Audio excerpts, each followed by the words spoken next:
So this week you're going to hear from Charlotte Calnan, who left the school 4 or 5 years ago, went on to be part of the GB hockey team, the training squad after their gold medal in Rio.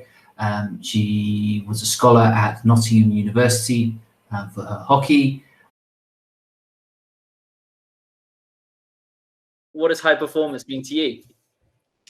I think high performance to me is probably knowing that every time you go out and play sport that you're giving 100% and you're not cheating yourself. So it's kind of like whether it's a training session or a game, you know when it's over that you gave everything that you could on the day. And that might not be the best performance you've ever given, but it was the best performance you could give on the day.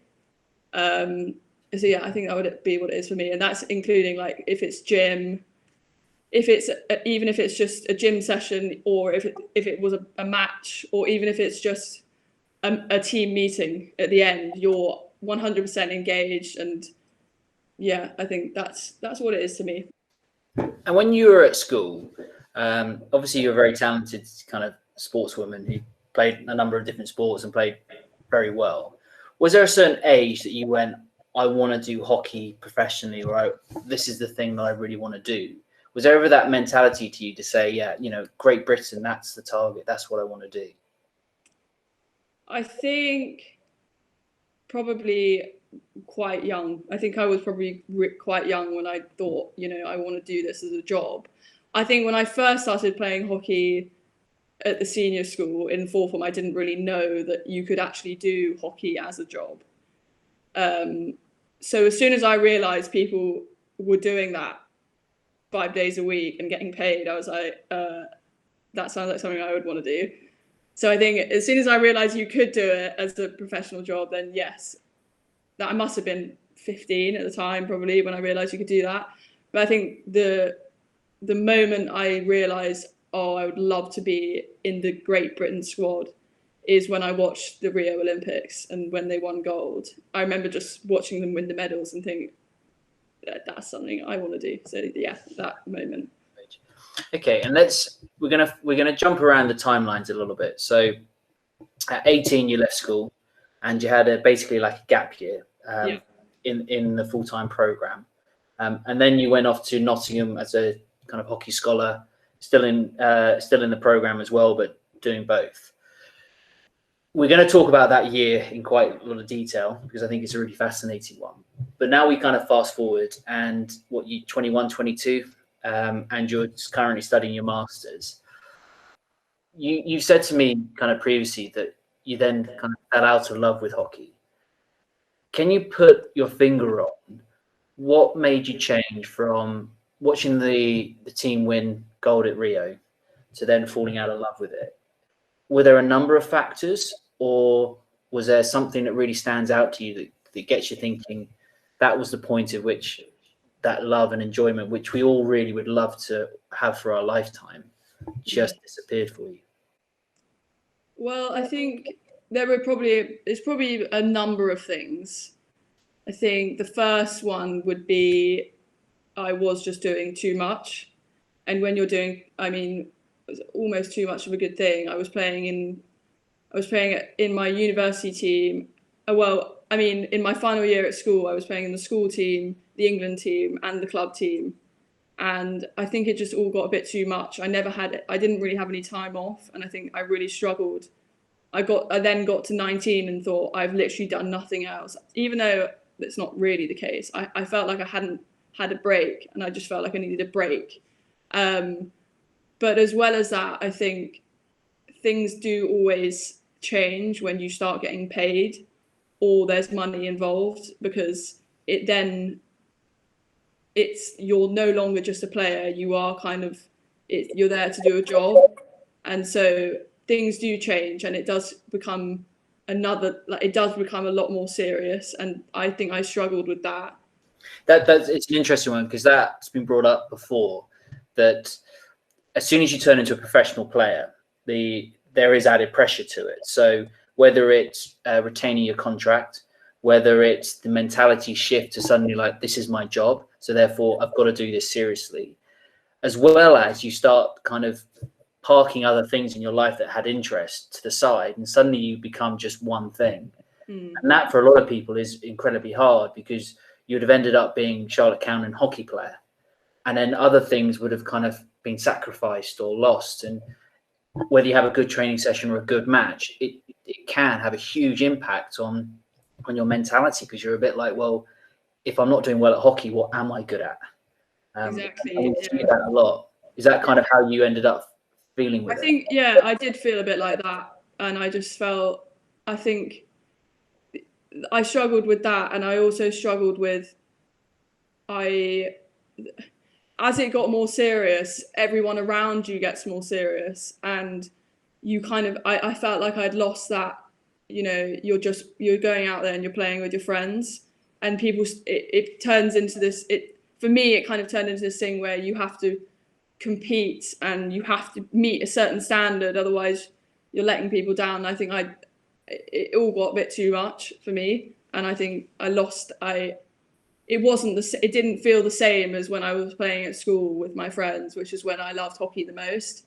Did you feel, so let's go back a little bit, those final couple of years of school where you were doing lots, and now in my role at school, that's clearly something that I'm trying to learn more about. And obviously we as a school are trying to help people who want to be a professional hockey player or rugby player, cricketer, netballer, whatever the sport may be. We want to help them on that pathway. But as you know, there's so much more to the school than just the sport. So there's the social side, there's the academic side, there's the whole balance of it all. So in hindsight, it's a wonderful thing. Is there something that we could have done, or is there something that you would tell me as director of sport here now and say, listen, Andy, this is the kind of thing that actually would have been useful 2, 3, 4, 5 years ago that you could have done, or we could have done? To be honest, this isn't like a plug for Cranley School, but I personally felt like where it really broke down for me, it was at university. And I think the reason for that was I felt so supported at Cranley. So even though at times it was a lot, I did always feel like I had somewhere to turn. And I guess that is a good thing and a bad thing, because I felt like I was very supported at Cranley. And I don't know, maybe when I went to university, I was kind of like slightly unprepared for not having a kind of safety net around me. So, but I think in terms of the balance of, you know, academic, social and sport, I personally think I did have that at Cranley. And I think it was maybe just, I wasn't ready for what was going to come next, which was going to be different. I thought it would be the same. Yeah. That makes any sense. The other thing about, you know, the sport at university, which is so different, is, you know, at school, it's this is the day, this is what you have to do. There is no choice. When it comes to university, there's no timetable. There's no like, you know, breakfast is at 8, then, you know, like it's, you get up when you get up. And if you don't show up, then you're not there. And it's all down to you. And you kind of just have to have this real self-discipline, which, yeah, is really difficult when you're at uni. You left school, you had that year, and I did something very similar with Wasps. You went full-time into the hockey program. Can you remember that first day? Can you take us back to the first day? How did you feel? How was it? Yeah, well, actually, so left school, and then in that Christmas, we went to the World Cup in South America, which was amazing. And then after that World Cup, I got given my contract, and they wanted me to start on the 5th or 6th of January. And I was very aware at the time that I had literally left school in the summer and trained for that World Cup for however many months. And I hadn't actually had any time since school to just go, right, what's happening? What are my goals? I was just thinking World Cup, and then I got given the contract and was expected to start in January. So I went to England Hockey and I said, I have just come out of school and just gone to South America, and I'm not sure I'm ready to start. And they said, actually, to be fair to them, they said, look, what do you think you need? And I said, I think I just need 2 months before I start, just to kind of, I wanted to go traveling. When I was at school, I'd always wanted to go traveling. And I said, can I just have 2 months before I start to kind of reset, do a bit of traveling? Because I'd been at boarding school my whole life. Yeah. And they said, yeah, go for it. So actually, I had 2 months off hockey before I started in the program. And I went to Australia and New Zealand.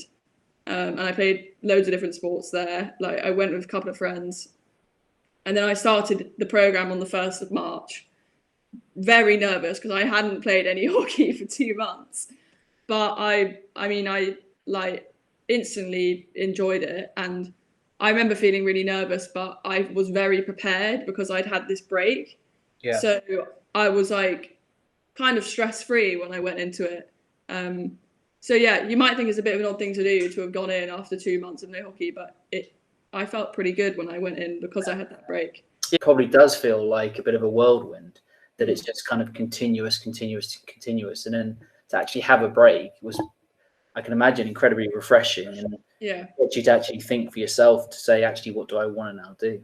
Yeah, and I think those 2 months off, you're right. I got to spend a lot more time with people my own age, which actually I didn't do a lot of on any weekend when I was at school because I was playing. I was playing in women's teams. So yeah.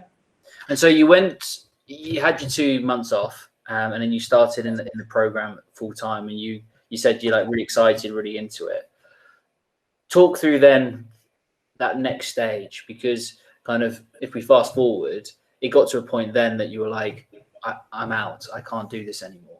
Yeah. So you try and explain it to me, but obviously people who listen, because there'll be a lot of men, women, boys, girls who will go, wow, Charlotte's 18, 19. She's in the GB squad. She's training with, gold medalists and Olympians. Surely this is a dream come true. Yeah. Well, yeah, I think so. Started in March, trained throughout that year, and in that summer there was a senior women's Europeans, which I knew I was definitely not going to be in contention for. But luckily there was an under-21 Europeans that summer as well. So they let me go back down with a couple of other players, I think, that were in the senior, maybe 1 or 2 other players that were in the senior squad, play in the under-21 tournament that summer. Played in that in the summer, and then I think it all just started to get, which was really enjoyable. So that half of the year was really enjoyable. And then I went to university, started at Nottingham in September, and was traveling. So was playing at Bisham on a Monday and a Tuesday, going up to university, playing a university match on a Wednesday. And at Nottingham, so any team we play would be above Nottingham. So we were traveling sometimes 4 or 5 hours for a game. So take out the whole day. And I was doing that week on week, and it just got, the balance of it just got too much for me, and I had to really when were you expected to do your university work? So if you were at Bisham's on Monday, Tuesday, playing hockey Wednesday, then what, Thursday, Friday back at Bisham? No, so Thursday, Friday attending lectures. Okay. But I mean, I had lectures, I was missing Mondays and Tuesdays lectures every week, and I mean, there was nothing really. Yeah, I had to just catch up. Luckily, some of them are recorded. Not every lecture at university is recorded. I think people think that everything just gets put online at university. And I mean, now, obviously, because of the pandemic, yes, that's true. But in normal times, that's not the case. Not everything gets recorded. And there is always something more to gain from being somewhere in person. I think when it comes to lectures, you can say, oh, I'll be able to catch up online, but to an extent, you do need to be there sometimes to ask the questions and hear what people have to say. Those bits don't get recorded. And I think, I started really struggling with the work at university. And that got to me because I enjoy academic work. Without sounding too much of a nerd, I do love that as well. And I wasn't doing very well in it. And it got to me. And I had to so I got to the end of first term of university, and I had to kind of rethink and go, what's going on here, because I need to decide what I want, because I wasn't doing very well at work and I wasn't starting to enjoy the hockey as much. So yeah. What was the plan though? Like, as in, were there others who were doing a similar kind of program to you, or majority of them just full-time hockey? How many others were doing? There were a couple of. So in my university, there weren't. There were a few people doing the kind of part-time GB university thing, but I think most of them were at Birmingham, and it worked quite well for them because they had each other and they could travel together. Yeah. Whereas it was me, I had passed my driving test so that I could do this travel. So I'd been driving my Fiat 500 for about 2 months when I was going up and down the M1. I'd never even driven on the motorway before. The first time I drove like up to Nottingham on the M1. So I was doing it all alone, which was really difficult. And did both parties, so both Nottingham, GB, understand how hard this was? Yeah, I think sometimes there's a conflict because I was on a big scholarship at Nottingham as well as a contract at GB. So you're kind of working 2 jobs basically. And like anything, if you're like working for 2 employers, they're both going to want the best of you. And sometimes that doesn't always necessarily link perfectly. And the individual gets kind of left in the middle, being stretched slightly both ways, which was hard to balance sometimes. Yeah. And you were studying management and economics at Nottingham, and you were saying like the work started to suffer. Was that the catalyst that basically stopped you from enjoying the hockey because of the kind of the pressures and maybe every thought of you training or driving back down to Bisham, you're thinking, that's another lecture I'm falling behind on. That's another. Yeah, definitely. Because like we asked at the beginning, what does high performance mean to me? I am not the kind of person that can't give 100%, and it was stopping me from being able to do what I knew I could do. I couldn't give 100% to both, and I wasn't sure the balance that I had was sitting well with me. It wasn't working for me. I knew I was never, obviously you can't always give 100% to everything in your life, but the balance I had, it wasn't making me happy as a person. Like I was going through every day unhappy. And so obviously it had to change. So the change was what? Step away from the hockey or step away from university? So yeah, the change was step away from the hockey, because for me, and that included, for me, I loved the work, and like I went to university. I think people get confused sometimes, but I went to university to study that course. I didn't just go to university. Obviously, you do have a look at what university sport is, but I first and foremost went to Nottingham to get a first-class degree. That's what I wanted to do. Yeah. So I wasn't going to not do that. So yeah, I had to make the decision, obviously. And how was it nerve-wracking talking to GB about kind of stepping away? Because I can imagine you still. No, yeah, it wasn't, because it was kind of it got to the point where they could clearly see that this wasn't working for me, and I think they were ready to say, look, stop and come back.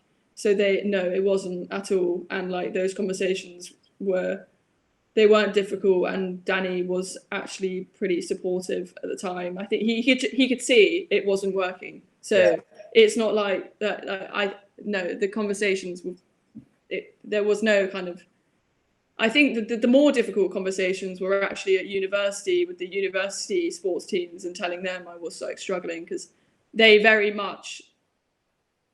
I think England hockey were quite good at that, but I think the conflict is at universities, you get the academic departments and the sport departments, and sometimes they don't work necessarily very well together, because the sporting departments want you to be training, and the academics, they want the results, and they want to teach. And so that was actually more difficult, having to take a slight step back from the amount of training I was doing at university, but not with England hockey. And what about internally? Kind of, because although you're so much more than a hockey player, kind of you as a hockey player, or the identity of you and hockey were probably, it was so close, it was so aligned. And I remember in the kind of A-level classes, we used to always joke about, you know, Charlotte hockey and, you know, some of the boys, their rugby and stuff. We used to always laugh about it. Was it hard internally for you to kind of say, the thing that I've enjoyed so much in terms of your hockey, the thing that's brought me so much enjoyment and I put so much effort into, I'm going to step away? Did you find that internally quite hard? So in the beginning, no, it was very easy to stop because I didn't really want to do it, because I had just, it had gone too far. And when I first stopped, I mean, I had the time of my life at uni. I actually probably didn't do as much work as I had said I was going to do, and I just actually had a really good time. That died down, and then it became a bit more difficult because it was like, okay, so if Charlotte isn't, you know, if I wasn't going to be this amazing hockey player, what am I going to be amazing at? Like, I need to be amazing at something.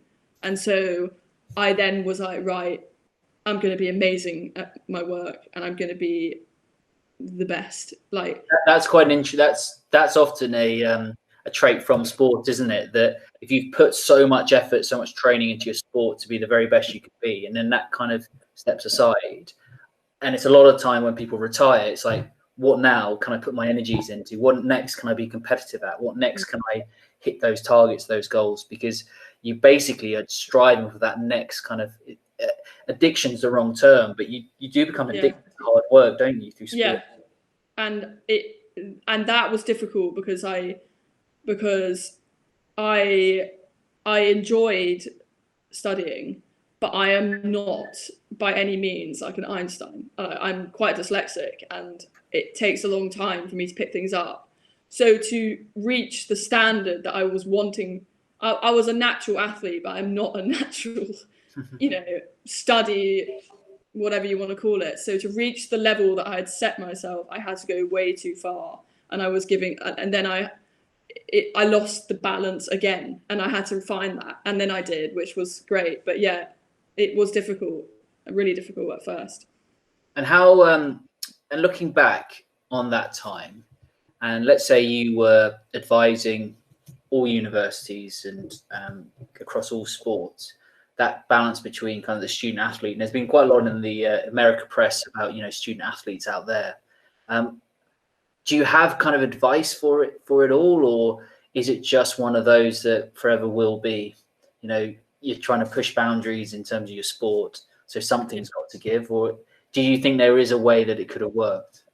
I think if I had one bit of advice, it would probably be, I wish that they would, you know, there's all this talk about how do we get them to train better? How do we get them to think, you know, the winning mindset? But I kind of wish they had done more of just sat you down and gone, how are you feeling? Are you enjoying this?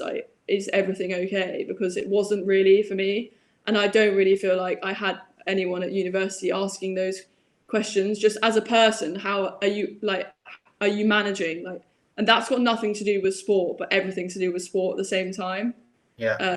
It was more, all the lessons we were getting were, how can you be the best version of yourself? But not so much asking, how do you manage the everyday tasks? Like, are you making sure you're, you know, eating the right foods? Are you going out, but are you making new friends? Like, those kind of things. Yeah, there's a lot of places nowadays who, if you say like, how are you, you're not allowed to say okay or not bad. You actually have to give more. Yeah. You have to explain why you're good, or what, you know, to actually connect with people, to give them a chance to voice their concerns, or if they're just okay, what's Yeah. And it seems that that's the, I guess across all industry, that's a big part to it, isn't it? Now, particularly kind of, it's probably brought to light with the pandemic, and that kind of concept of being kind and asking is actually that question, isn't it? It's like, are you all right?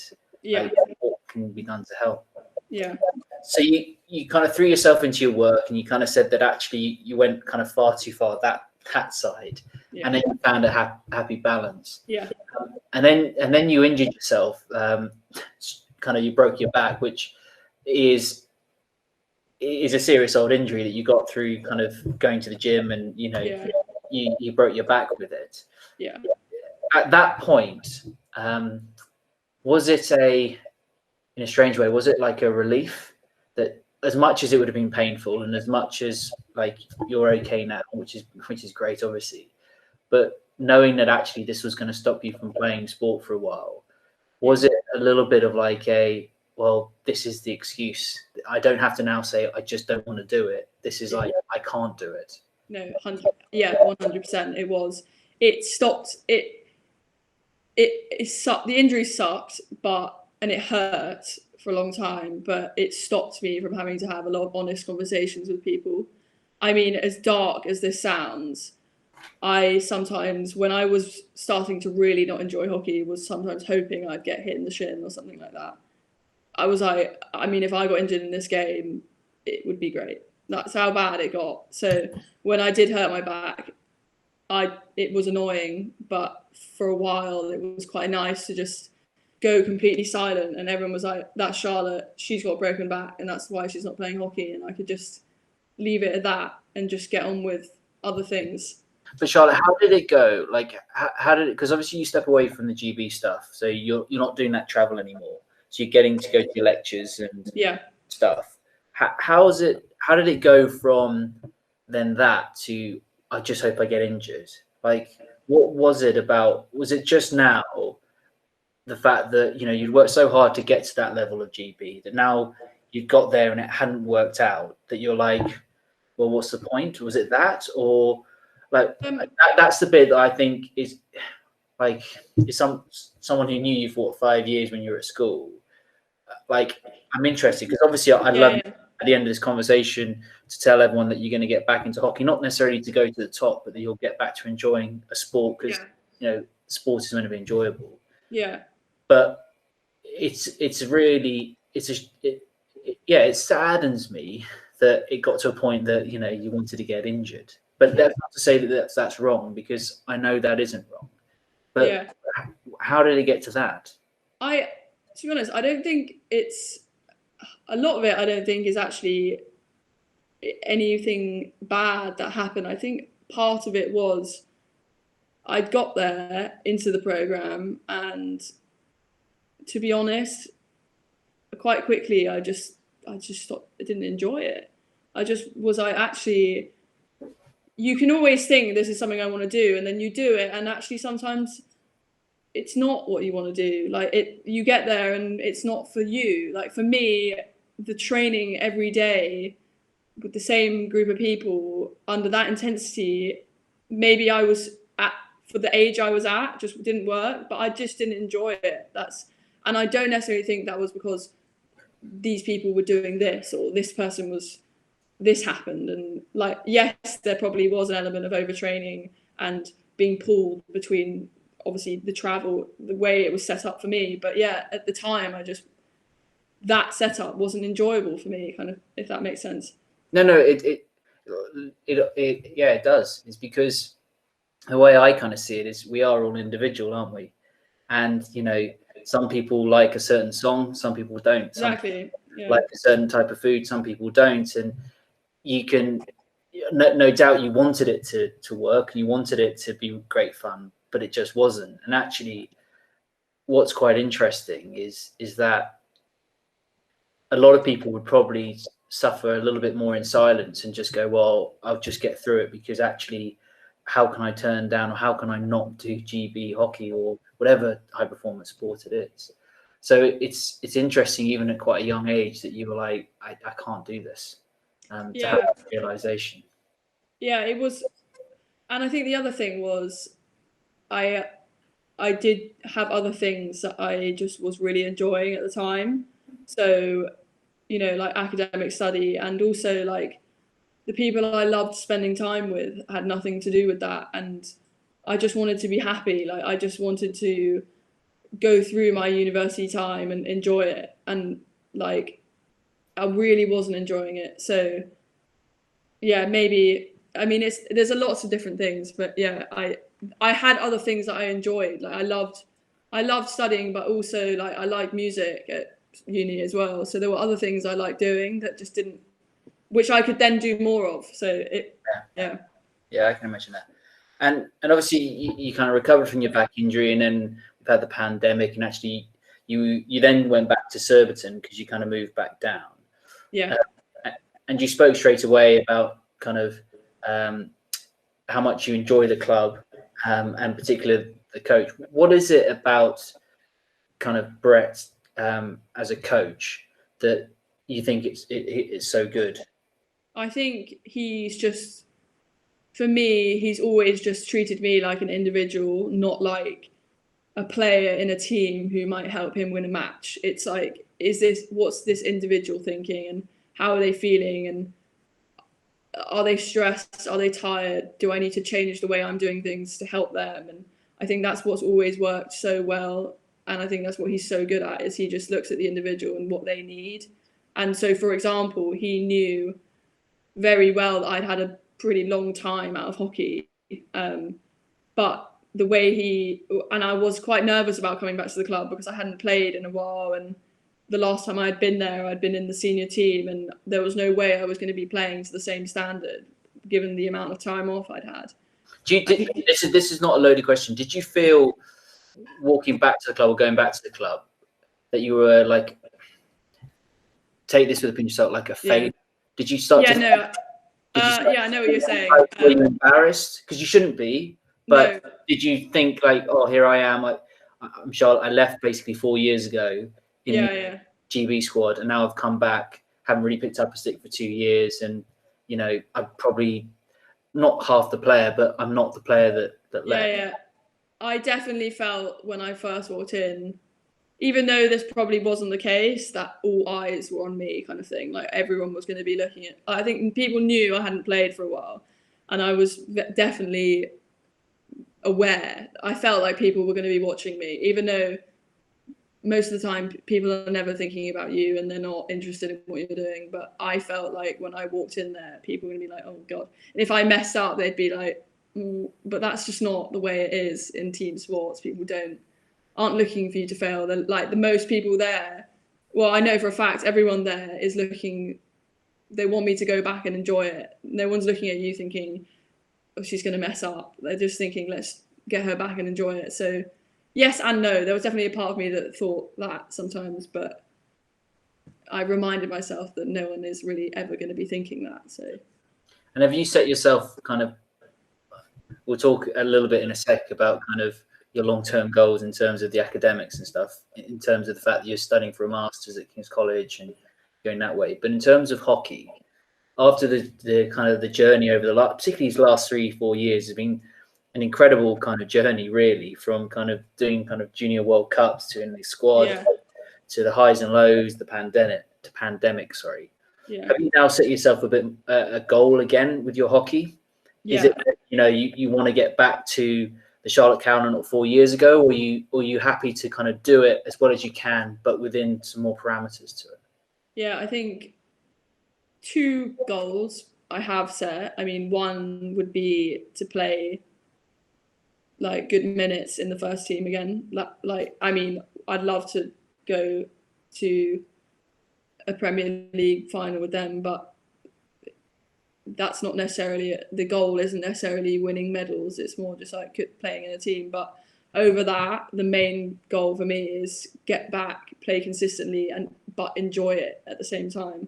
Yeah, I think even when I was younger, I think there were times where I just took it too seriously, and could have enjoyed the moment a bit more. So I think my number one goal is just to go and play and hopefully enjoy it. And if I don't enjoy it, then that's okay, and I'll probably move on to something else. But yeah, at least I know that I gave it another go, got as fit as I could, and yeah, that's probably the only goal. It's a bit of a vague one, but even as a high performance athlete, you can have a goal of, you know, winning gold medals or doing kind of getting personal best, breaking world records, getting contracts, whatever it may be. That might be that motivation. But when you scale it all back, it's whether or not you can look back and enjoy it, or you enjoy the journey. And if you haven't not enjoying the journey, then the question is, what's the point? And it's not always going to be fun. It's not nice to get injured. It's not nice to get dropped. It's not nice. You're not always going to have like a smile on your face the whole time, because like anything, like life, there's ups and downs, and that's okay. But if the downs are kind of long and you're not getting any enjoyment out of it, then, as everyone always says, like, life's too short, and particularly with sport, which takes a huge amount of commitment, doesn't it, and time. Yeah. You mentioned you like your music. Yeah. But if you're suddenly doing sport on a Tuesday, Thursday, Saturday, Sunday, it does kind of creep in, and if you're not enjoying it, then why are we doing it? That's exactly 100%. Like, and I think sometimes you do see people doing sport just because they think they've got to this standard, and then they're just like not sure. But I mean, just because you're an elite athlete doesn't mean you can't be something else at the same time. I think that's a great thing about Cranley, is you look at some of the top athletes that have come through the school are also very good at doing other things. So that doesn't mean, and you can do them at the same time. You could do one of them or you could do both. But yeah, you don't have to just be one thing, and that's kind of what I've decided. So when you were in the program, because it is a high performing program, it's they're a gold medal winning team, and their ambitions are to continue winning gold medal, and they will kind of strive to get better and better and better.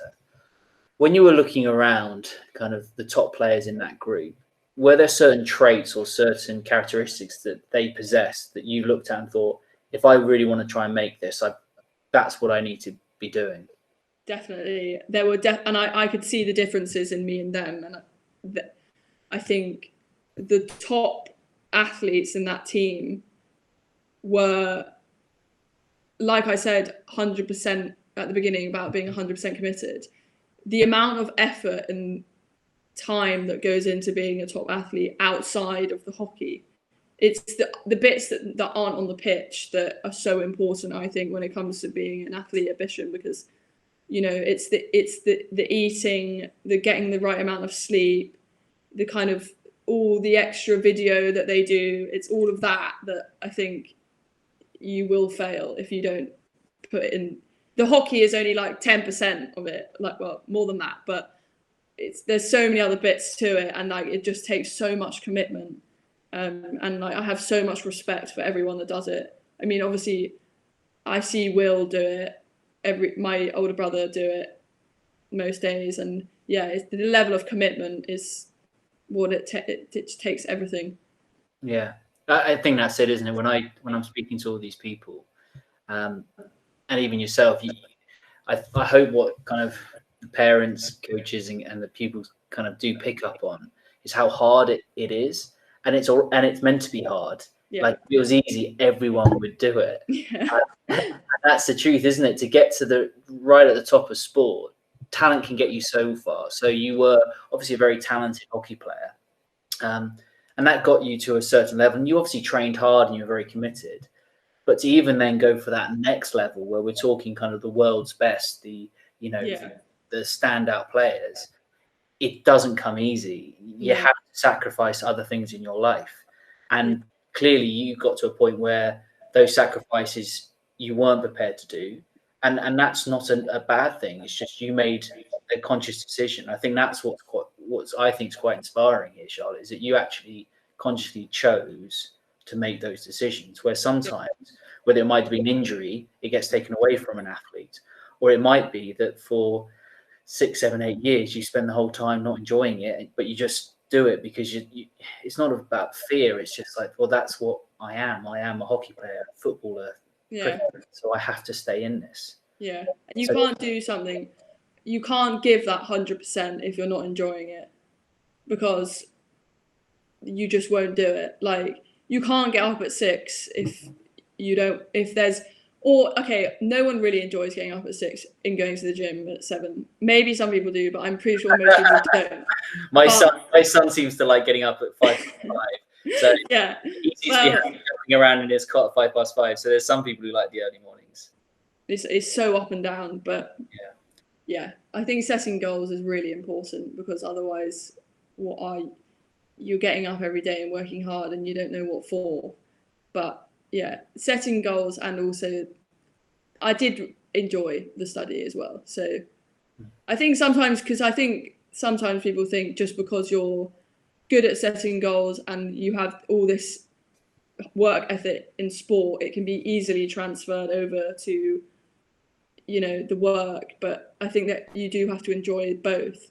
But like, you can't just be super committed. The enjoyment has to be there too.